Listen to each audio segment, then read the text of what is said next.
এই first time তোমাদের সামনে আমার বাবুর একটা খাবারের ভিডিও নিয়ে চলে এলাম। হোমমেড স্যারেলাক্স করব। সবই দেখি ফোনে, ইউটিউবেতে দেখি সবাই বাচ্চাদের করে খাওয়াই, তো আমি ভাবলাম আমিও করে খাওয়াই। কিন্তু আমি ঠিকঠাকভাবে মাপটা জানি না কী কী কতটুকু নিতে হবে, তো আন্দাজ মতন আমি একটু নিয়েছি আমার মন মতো। যেটুকু আমি বুঝেছি যে এইটুকুর সঙ্গে এইটুকু দিলে হয়। তো তোমরা যদি কেউ জেনে থাকো তাহলে প্লিজ আমাকে একটু কমেন্ট করে জানিও যে কেমন কি দিতে হয়, তাহলে খুব আমার উপকার হয়। তো তোমাদের সঙ্গে চলো একটু শেয়ার করি আমি কি করে করছি, আর নতুন করছি তো হয়তো পারফেক্ট হবে না। যদি ভুল ভ্রান্তি হয় তোমরা প্লিজ আমাকে একটু কমেন্ট করে জানিও, যদি কেউ হোমমেড স্যারেলাক্স করে। প্রথমেই চালগুলো ভালো করে ধুয়ে, যেহেতু চালটাই ধুতে হবে আর অন্য কিছু ধোয়া লাগবে না, তো ধুয়ে লবণ মাখিয়ে ভাজতে শুরু করে দিয়েছি। আর সবগুলোই তার মানে এক এক করে সবগুলোই ভেজে নেব। আর ভেজে ঠান্ডা করে তারপরে মিক্সচার মেশিনে গুঁড়ো হবে, না হলে হবে না।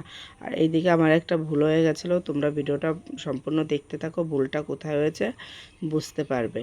কারণ আমি বুঝতেই পারিনি কেন এরকম হলো। তো সব কিছু এক এক করে ভেজে এই যে ঠান্ডা করে নিলাম। আমার কাজু একটু কম ছিল, কাজুর পরিমাণটা হয়তো কম হয়ে গেছে, তাছাড়া মোটামুটি সব কিছুই পরিমাণ হয়তো ঠিক আছে। তো এই দিকে আমি কেন বলছি আমার ভুল হয়ে গেছে, দেখো আমি সব কিছু এক এক করে এই যে মিক্সার মেশিনে গুঁড়ো করে নিয়েছি। আর ওই দিকে বললাম না আমার বাদামের পরিমাণটা একটু কম হয়ে গেছে, সেই বাদামগুলোই আমার তোমার মিক্সচার মেশিনে দিয়েছি আর দলা দলা হয়ে গেছে, জানি না কেন। তো যদি কেউ জেনে থাকো প্লিজ একটু কমেন্ট করে জানিও। আমি ঠান্ডা করে নিয়েছি তবুও আমার পুরো বাদামটা দলা দলা হয়ে গেছে, কেন জানি না।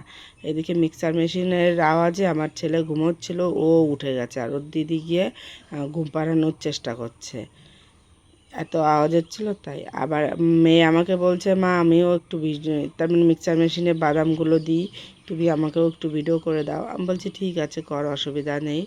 এই দেখো বাদামে যখনই দিয়েছি বাদামটা কেমন যেন দলা দলা হয়ে গেছে, কেন জানি না। যদি কেউ জেনে থাকো প্লিজ একটু কমেন্ট করে আমাকে জানিয়ে, যেহেতু আমি ফার্স্ট টাইম করছি তো তাহলে আমার একটু সুবিধা হয়।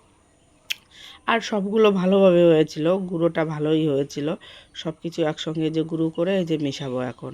আর যেহেতু বাদামটা দলা দলা হয়ে গেছে তাই বাদামটা আর এর সঙ্গে দেবো না, যেহেতু এটা অনেক দিন চলবে। আর এই দলা দলাটা দিলে হয়তো এইটা খারাপ হয়ে যাবে, তাই বাদামটা আলাদা রেখে দেবো, ফ্রিজে ভরে রাখবো, যখন খাওয়াবো তখন একটু মিশিয়ে খাওয়াবো ভেবেছি। এখন জানি না কি খাবে কি না, আমার ছেলে তো খেতেই চায় না, তো চেষ্টা করে দেখি কি করে তার মানে খায় কি না খায়। তাও চেষ্টা করতে করতে কি, তো আমার মেয়ে এই যে লাস্টে ভরছে আর বলছে মা একটু ভিডিও কর। আমি বলছি ঠিক আছে কর তুই বল। আর এদিকে আর ঘুমোয়নি, ওই যে উঠে এখন ওই যে বদমাইশি করছে, দুজনে দুই ভাই বোনে বদমাইশি করছে। তা দেখো কত সুন্দর হয়েছে, খুব সুন্দর হয়েছে, পারফেক্টভাবে হয়েছে। আর এদিকে আমার মেয়ে একটু খেয়ে বলছে মা ভালো হয়েছে, কিন্তু ও ভিডিওতেই বলে ভালো, কিন্তু ও খুব বদমাইশ, ও খেতে চায় না।